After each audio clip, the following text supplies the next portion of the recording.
366.000 евра патни трошоци им се исплатени на пратениците за една година. Право на овие трошоци имаат пратениците кои живеат во внатрешноста од државата, а кои беа дел од составот на досегашниот парламент. Голем број пратеници по основ патни трошоци месечно добивале и по 1000 евра на доместок, што ако се додаде на пратеничката плата која сега е околу 100.000 денари, значи дека тие доаѓале до многу добри 2.500 евра месечно. Најмногу пари за гориво и патарини лани биле исплатени на Јадранка Поцкова, пратеничка од Струмица од ВМРО ДПМН. Таа добила 751.777 денари или 12.200 евра, што значи месечно на плата што ја добивала на сметката и легнувале уште дополнителни 1000 евра. На пратеникот од ВМРО ДПМН Дејанчо Ефтимов од Струмица лани на сметката му легнале 708.016 денари или 11.512 евра, додека пратеничката од СДСМ Љубица Спасова од Струмица за гориво и патарини добила 696.712 денари или 11.328 евра. Пратеникот од СДСМ пак Миле Талевски од Прилеп за патни трошоци зел 10.637 евра, а Драгица Ѓавочанова од СДСМ од Прилеп 9.663 евра. Година предходно на Поцкова за патни трошоци биле исплатени над 14.000 евра, што е највисока сума од сите пратеници.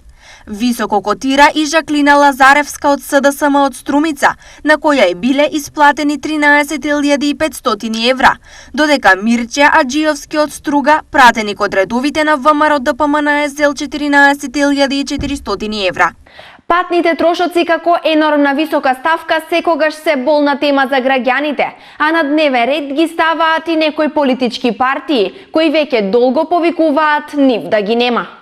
Нашето мислење е дека на овакви плати, посебно на тоа зголемување 78%, нема никаков основ да се плаќаат, значи, за патни трошоци. Тоа е наша програмска заложба, патните трошоци да бидат укинати.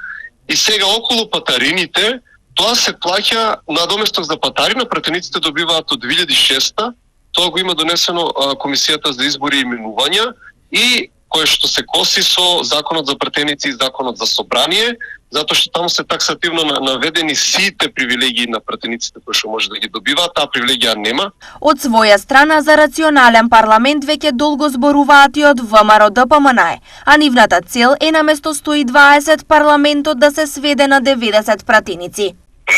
Тоа е една од проектите кои што беа во платформа 1198, значи ВМРО ДПМН размислува за рационализација и намалување на бројот на пратеничките места од 120 на 90, како и една изборна единица, нешто што во изминатиот период ние го ветуваме.